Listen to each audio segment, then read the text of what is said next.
আজ নারীর ফাঁদে জীবন দিয়ে দিস, উলঙ্গ ছবির কাছে জীবন দিয়ে দিস, মোবাইলের নর্তকীর কাছে জীবন দিয়ে দিস, একটা সামান্য মেয়ের কাছে নিজের জীবন শেষ করে দিস। ছি ছি ছি, পুরুষ এত কাপুরুষ হয় না। একটা বেডির পিছনে কুত্তার মতো সারাদিন ঘুরে পুরুষ এত বড় জানোয়ার হয়। পুরুষ এত কাপুরুষ হওয়ার কথা না। যার পৌরুষ আছে, যে পুরুষ, সে এমন হওয়ার কথা না। কিন্তু আজকে আমাদের সন্তানদের আকসার এই মোবাইলে আসক্ত যত ছেলে পেলে, এর মূল কারণ নারীতে আসক্ত। এটার অপর পিঠে এটাই রেজাল্ট। আপনি খোঁজ নিলে ওয়াজ হনে দুইটা একটা দরকারি কোনো কাজ করে 10 মিনিট 5 মিনিট, আর যে সারা দিন রাত এটা টিফে কিতা করে, বেডি চায়, নারী দেখে, ছবি দেখে, নাচ দেখে, নাটক দেখে, সিনেমা দেখে, অশ্লীল ছবি দেখে, নারীকে নিয়েই ব্যস্ত থাকে। নাইলে আপনি বন্ধ করে দেন, এক সপ্তাহ নারী ছবি মোবাইলে না আসা বন্ধ হয়ে যাক, যে কোনোভাবে ফেসবুক কন আর ইউটিউব কন কিছুতেই নারীর ছবি আসে না। এক সপ্তাহের জন্য দেখবেন হাজার হাজার লাখ লাখ বড় মোবাইল, এগুলা দিয়ে মানুষে কটকুড়ি খাবে, কটকুড়ি, সম্পাপড়ি খাইব, সম্পাপড়ি চিনেন না, ওই সাদা সাদা সম্পাপড়ি, এইটি কটকুড়ি, অথবা পেঁয়াজ বেছে, বাঙ্গারি মাল বেছে। এই জন্য এটা দরকার। প্রিয় বন্ধু, প্রিয় বাবা, বোঝা উচিত একজন নারী অস্বীকার করার কোনো বিষয় না। পুরুষ যেমন আল্লাহর সৃষ্টি, নারীও আল্লাহর সৃষ্টি।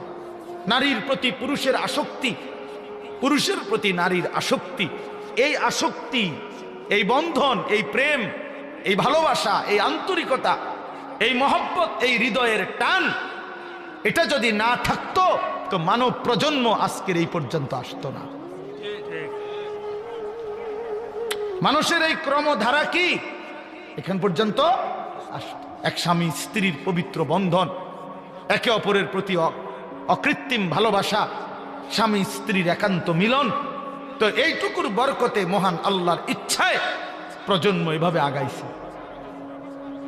তাহলে এটা তো দূষণীয় না, হালাল যেটা সেটা তো দূষণীয় না।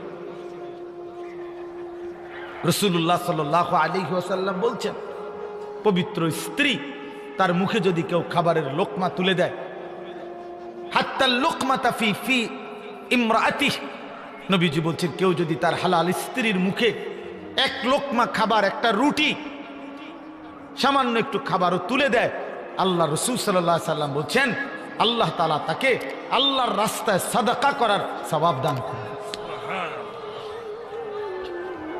নবী সাল্লাল্লাহু আলাইহি সাল্লাম বলছেন ওয়াফি বুদআ আহাদিকুম সাদাকা, পবিত্র স্বামী স্ত্রী যদি মিলিত হয় তো আল্লাহ তাআলা সেখানেও সাদাকার সওয়াব দান করে। সাহাবী জিজ্ঞেস করছে, ইয়া রাসূলুল্লাহ, মনের চাহিদা পূরণ করলেও সওয়াব হয়? আল্লাহর নবী বললেন, সেটা যদি ভিন্ন অনুমতি নাই এমন নারীর সাথে যদি পূরণ করে সেখানে কি গুনাহ হয়? তিনি বললেন, হ্যাঁ গুনাহ হয়। কয় তাহলে এখানেও নেকি হয়? সেখানে গুনাহ হইলে এখানে নেকি হয়। এজন্য বন্ধু, আল্লাহ তাআলা প্রত্যেক নিষিদ্ধ বিষয়ের বিপরীতে বৈধ হালাল পন্থা আল্লাহ রাখছেন। যিনি মদ হারাম করেছেন তিনি মধু হালাল করেছেন, যিনি সুদ হারাম করেছেন তিনি ব্যবসা হালাল করেছেন, যিনি ভিন নারী দেখা হারাম করেছেন তিনি বিবাহ হালাল করেছেন। এমন কোনো বিষয় নাই বান্দার যেটা চাহিদা আছে অথচ সেই চাহিদা পূরণের বৈধ কোনো পন্থা আল্লাহ দেন নাই। খোদার কসম, এমন চাহিদা মানুষের মধ্যে নাই, এটা হতে পারে না। কারণ প্রতিটি চাহিদাও দিছেন আল্লাহ, সেই চাহিদা পূরণের হালাল পন্থা নির্ধারণ করে দিছেন, সেটাও আল্লাহ